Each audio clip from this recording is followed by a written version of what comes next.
तो आज हमने अपना तीसरा यूनिट जो हमने स्टार्ट किया है वो है ग्रेविटेशन। उसी यूनिट के अंदर हम कुछ साइंटिस्ट का जिक्र करेंगे जिन्होंने साइंस के अंदर, फिजिक्स के अंदर बहुत पार्ट प्ले किया है और एक पूरी क्रोनोलॉजी के जरिए पहले कौन सा साइंटिस्ट आया, उसने क्या बोला, उसके बाद वाले ने क्या बोला, तो इस तरीके से उनका वर्क धीरे धीरे आगे बढ़ता रहा और बहुत सारी डिस्कवरीज हुई।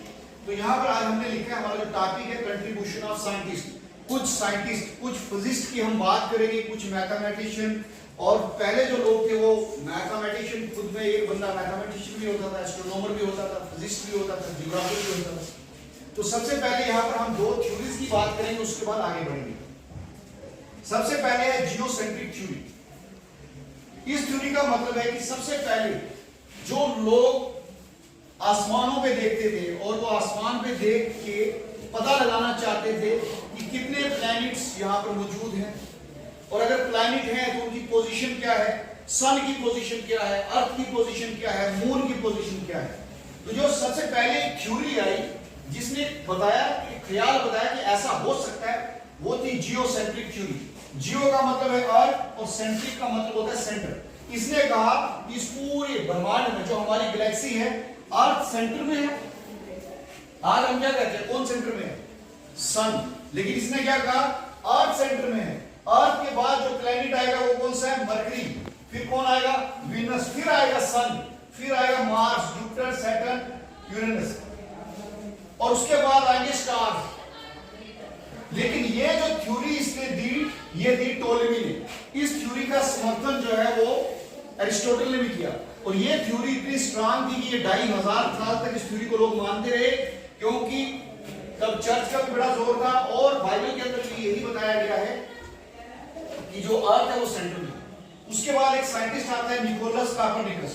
ये निकोलस कोपरनिकस जो साइंटिस्ट था, ये बेसिकली में साइंटिस्ट भी था, एक पादरी भी था, यानी जो चर्च के अंदर काम करता था। जैसे मस्जिद में मौलवी होते हैं, इसी तरह चर्च में पादरी होते हैं। और ये एस्ट्रोनॉमर भी था। एस्ट्रोनॉमर कौन होते हैं, जो चांद तारों की स्टडी करते हैं, दैट इज एस्ट्रोनॉमर।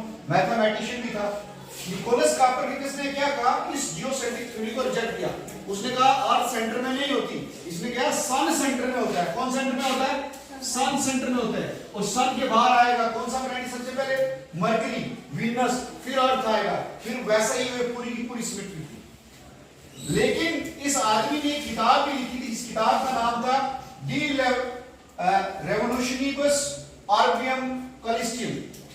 ये जो किताब लिखी थी, इसमें इसने अपनी थ्योरी का जिक्र किया था। लेकिन उस वक्त क्या था, मैंने कहा जैसे चर्च का डर था, पादरी लोग इसको मार देते अगर ये बताता कि सूरज सेंटर में है, क्योंकि बाइबल जो एक किताब है उसमें क्या कहा गया, अर्थ सेंटर में है।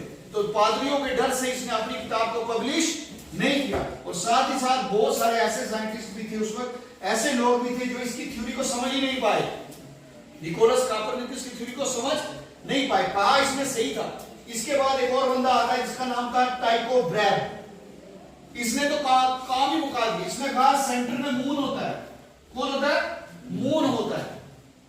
लेकिन उसके बाद फिर एक साइंटिस्ट आएगा, गैलीलियो गैलीली। भाई बहुत महान साइंटिस्ट है, इसका नाम आपको याद हो जाना चाहिए, गैलीलियो। इसको शॉर्ट में, बहुत शॉर्ट में पढ़ेंगे गैलीलियो। तो गैलीलियो का जन्म 1564 में होता है, 1642 में इसका देहांत होता है, इसकी डेथ हो जाती है। तो गैलीलियो जब आया तो गैलीलियो ने क्या कहा, गैलीलियो ने कहा हेलियोसेंट्रिक थ्योरी ठीक है। हेलियो का मतलब क्या हो गया, सन, और सेंट्रिक का मतलब क्या हो गया, सेंटर, यानी सन ही सेंटर में है। तो गैलीलियो ने कहा कि जो निकोलस कोपरनिकस ने कहा था वो बात सही थी, वो बात सही थी। लेकिन अगर उसकी बात सही थी तो गैलीलियो ने कौन सी नई चीज कर दी।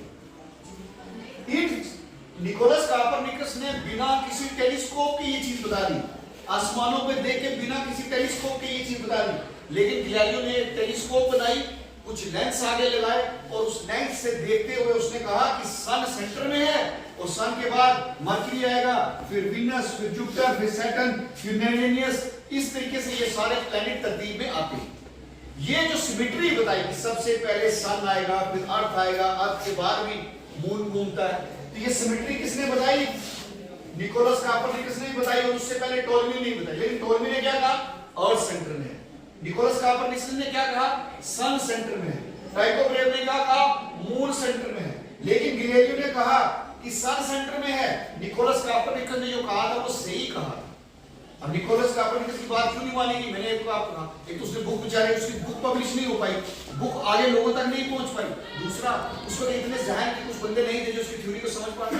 लेकिन गैलीलियो ने क्या किया, एक टेलीस्कोप बना के जब देखा, उसने कहा भाई निकोलस कोपरनिकस ने तो बिल्कुल सही कहा, सन ही सेंटर में है। गैलीलियो एक बड़ा महान साइंटिस्ट था, इसने अपनी लाइफ में भी कुछ काम किए थे।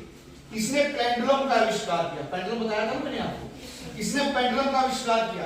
लॉ ऑफ फॉलिंग बॉडी, इसने एक लॉ दिया। इसने कहा कि अगर हम दो अलग अलग वजन की चीज लेते हैं, अलग अलग मास की चीज लेते हैं, ऊपर से नीचे फेंकते हैं, दोनों बराबर नीचे आएंगी। ऐसा नहीं कि भारी पहले आएगी और लाइट वेट बाद में आएगी। उससे पहले अरिस्टोटल कहता था भारी पहले आएगी, लाइट बाद में आएगी। लेकिन इसने क्या कहा, दोनों चीजें बराबर नीचे आएंगी। लॉ ऑफ फॉलिंग बॉडीज दिया। जुपिटर जो हमारा प्लेनेट है उस पर भी मून मौजूद है, उन मून्स के बारे में इसने स्टडी किया। सैटर्न प्लैनेट्स के बाद, जैसे ये सैटर्न एक प्लैनेट है, अर्थ भी ऐसा गोल प्लैनेट है, सैटर्न भी ऐसा प्लैनेट, उसके बाद ऐसे रिंग होता है। तो ये रिंग की खोज भी किसने की? गैलीलियो ने। लेकिन सबसे बड़ी बात जो मैं बताने जा रहा हूं कि गैलीलियो ने उस वक्त 1613 में अपने एक स्टूडेंट को खत लिखा। उस स्टूडेंट का नाम था कैस्टिली। उसने कहा कि मैंने जो खोज की है कि सन सेंटर में है और बाकी प्लैनेट उसके बाहर चक्कर लगाते हैं। और उसने खत में यह भी लिखा कि जो निकोलस कोपरनिकस ने कहा था ये सही कहा है, ये पादरी क्यों नहीं मान रहे? लेकिन वो खत बीच में लीक हो गया। वो खत जो उसने अपने स्टूडेंट को लिखा था वो पादरियों के पास पहुंच गया। और पादरियों के पास जब पहुंचा तो पादरियों ने क्या किया, उसके घर आए और उसको कहा कि ठीक है, तुम्हें ये अगर पता चल गया है कि सन सेंटर में है, लेकिन तुमने ये बात लोगों को बतानी नहीं, ये बाइबल के खिलाफ है। जैसे कुरान एक पाक किताब है, ऐसे बाइबल भी सही की किताब है। उसने कहा कि ये बात तुमने किसी को बतानी नहीं है, ठीक है। अब उसके बाद क्या हुआ, कुछ टाइम गुजर गया तो 1632 में गैलीलियो ने किताब लिखी जिसका नाम था dialogue concerning the two chief world system. इस किताब में इसने क्या किया, जियोसेंट्रिक थ्योरी और हेलियोसेंट्रिक थ्योरी का कंपैरिजन किया कि कौन सी थ्योरी अच्छी है और कौन सी थ्योरी रियल है। बात समझे? जैसे ही ये किताब उसने लिखी और पब्लिश हुई तो एकदम उसके घर 13 पादरी आते हैं, 12 छोटे वाले पादरी और एक बड़ा पादरी आता है और गैलीलियो के ऊपर मुकदमा चलता है। गैलीलियो को घुटने के बाद नीचे बिठाया जाता है और उसको कहा जाता है कि तुम अपनी गलती मानो कि सन सेंटर में नहीं है। गैलीलियो ने दूसरी चीज भी कही कि भाई अर्थ उसके इर्द गिर्द, सन के इर्द गिर्द घूमती है। जब गैलीलियो को घुटनों के बल बिठाया गया और उसको कहा गया कि तुम अपनी गलती मानो कि सन सेंटर में नहीं है, ये तुम मानो, जबरदस्ती मानो भाई, और जमीन भी नहीं घूमती। तो गैलीलियो ने घुटनों के बल नीचे बैठा और तब भी गैलीलियो मुंह से यही कह रहा था, येट इट इज मूव, कि जमीन अभी भी घूम रही है, ठीक है। लेकिन जब वो नहीं माना तो गैलीलियो को उम्र कैद की सजा दी गई। क्या किया गया? उम्र कैद की सजा दी गई, सिर्फ इतनी बात कहने के लिए। लेकिन जब देखा गैलीलियो की उम्र 69 साल की, इतना बुजुर्ग था, तो कहा अब इसको हाउस अरेस्ट कर दो, उम्र कैद नहीं देगी, इसको घर के अंदर बंद रखो, घर से बाहर नहीं जाएगा। घर के अंदर बैठ के भी गैलीलियो ने और बहुत सारे फिजिक्स के काम किए। लेकिन जब गैलीलियो की डेथ होती है, इसकी मौत के बाद इसके माँ बाप की कब्र के साथ भी इसको दफनाया नहीं जाता। इतना पादरियों ने टाइट कर दिया कि इसकी उसका बाइकाट करो, ये बड़ा कोई नास्तिक आदमी है, ये बाइबल के खिलाफ बात करता है, तो इसकी कब्र को किसी के वहां घर के पास ही वही उसको दफन कर दिया। लेकिन जब धीरे धीरे साइंस बढ़ती गई, नए नए साइंटिस्ट आते गए, 1992 कितने साल के बाद, देखो गैलीलियो 1642 में मरा, 1992 में पादरियों ने आके क्या कहा मीडिया पे कि उस वक्त गैलीलियो के साथ जो पादरियों ने किया था वो गलत था। गैलीलियो के साथ जो पादरियों ने किया था, जो उससे कहा था तुम माफी मांगो, ये गलत था, बल्कि गैलीलियो अपनी जगह सही था। बाद में गैलीलियो, कुछ लोगों ने गैलीलियो को उसकी उस कब्र से निकाला, निकालने के बाद उसको नई जगह शिफ्ट करके दफन किया गया। लेकिन जब उसको कब्र से निकाला तब उसकी उन्होंने क्या किया, 3 उंगलियां और एक दांत निकाल लिया, 3 उंगलियां काटी और उसका एक दांत जो है वो निकाल लिया।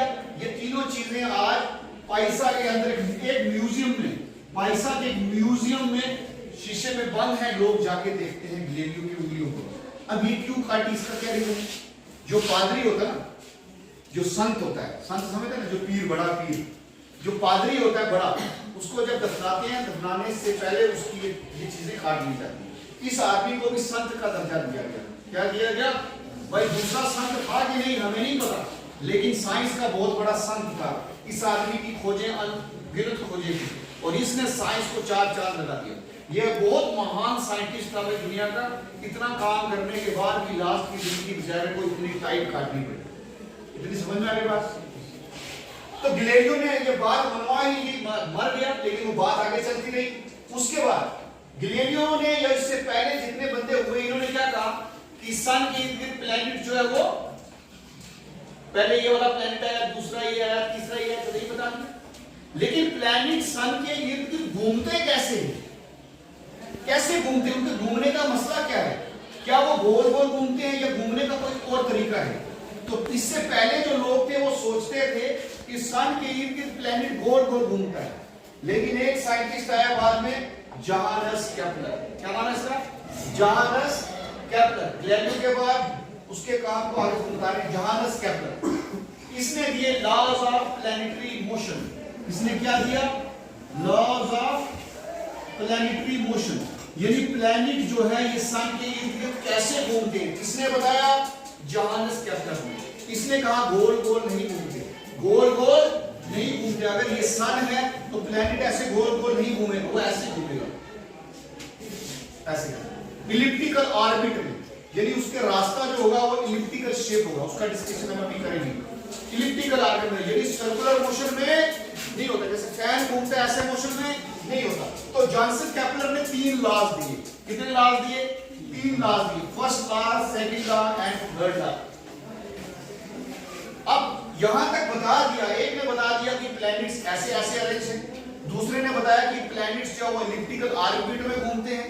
लेकिन ये प्लैनेट घूमते कैसे हैं? ये कौन सी ताकत इनको घुमा रही है? इस ताकत का जिक्र किसने किया? इस ताकत के बारे में किसने बताया? Sir Isaac Newton. किसने? सर आइजैक न्यूटन का जन्म 1642 के अंदर होता है और इसने कहा कि जो केपलर ने कहा है कि प्लैनेट इलिप्टिकल ऑर्बिट में घूमते हैं, बिल्कुल सही कहा है, लेकिन ये घूमने के लिए जो फोर्स आती है कौन दे रहा है?